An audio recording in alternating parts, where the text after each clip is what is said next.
Welcome to Lighten Your Load, the podcast for busy professionals, where we explore how a deeper understanding of how life really works can help remove the weight of excessive thinking, allowing you to live with less stress, more clarity, and greater resilience.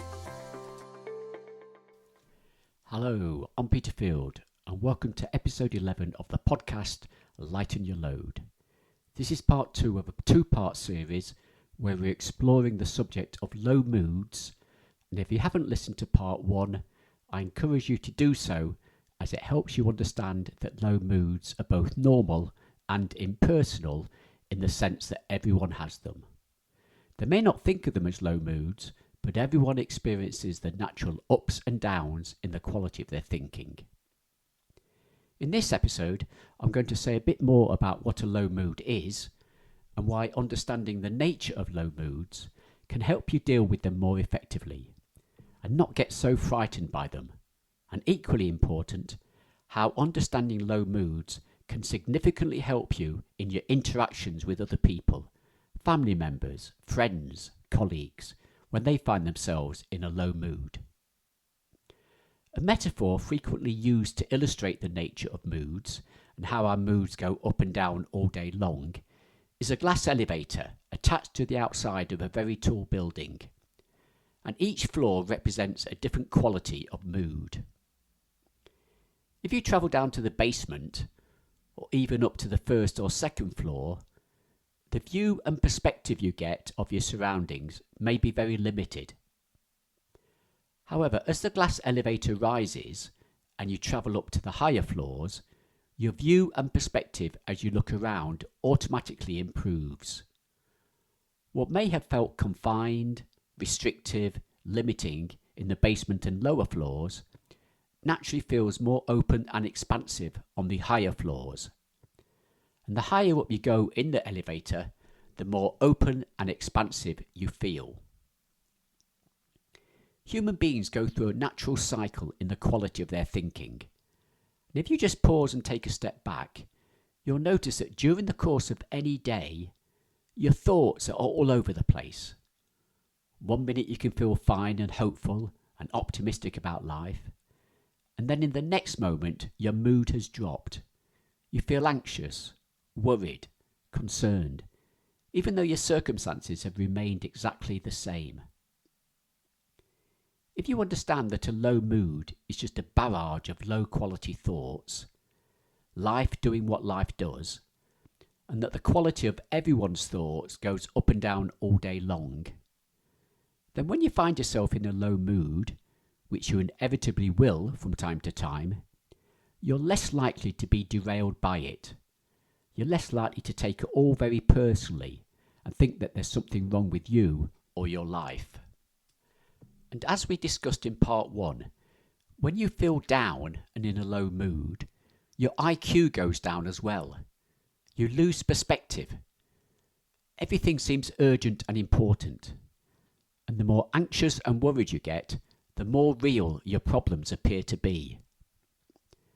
Einstein's statement, "You can't solve a problem at the same level of thinking that created it," means you need a higher level of intelligence to solve your problems. Or put another way, you need to be wiser than you were when the problem was created. But when you're in a low mood, your level of intelligence is lower, not higher. And this is the irony of low moods. At the very time you're confronted with problems that appear to be both urgent and important and demanding your immediate attention, you're in the least resourceful state of mind to effectively deal with them.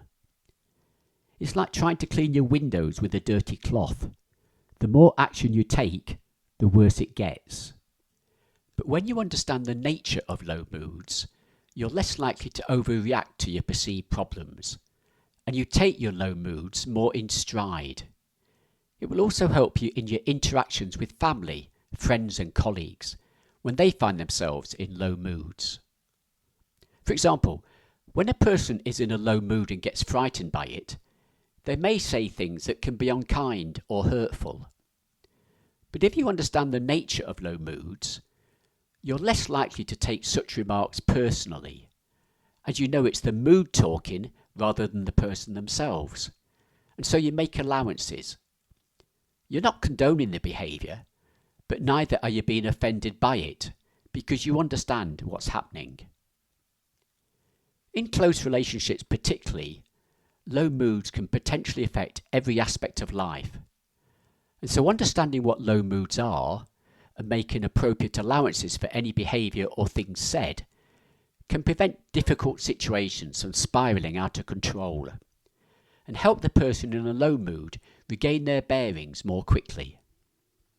Saying things like, "Oh, it's not that bad," or "Don't worry, things will get better soon," seldom works and can make a person feel even worse, because if they're really caught up in a low mood, they have neither the wisdom or perspective to see things clearly. Responding with compassion and humility, after all we've all been there, is much more productive and helpful to a person caught up in a low mood. However, at times this can be easier said than done.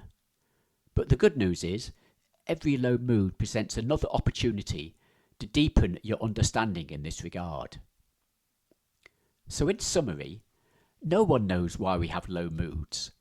They visit unannounced and can significantly impact our lives if they are mistaken for a frightening new reality of important and pressing problems, rather than just a natural cycle in the quality of our thinking.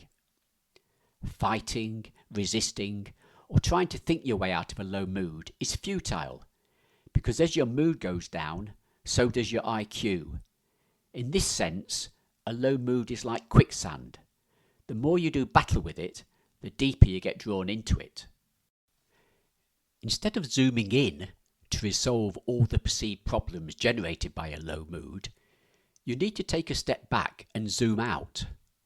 You need to see low moods in a much larger context. You need to take the personal aspect out of low moods and see them as a normal part of the human experience, a natural cycle of low and high quality thinking, the timing of which we have no direct control. A low mood does not mean anything about you or your life. It simply means you're experiencing low quality thoughts as part of a natural cycle, and high quality thoughts are already on their way to visit you if you don't engage with, resist, and fight and hold on to those low quality thoughts. Experiencing low moods is not a personal problem to be solved.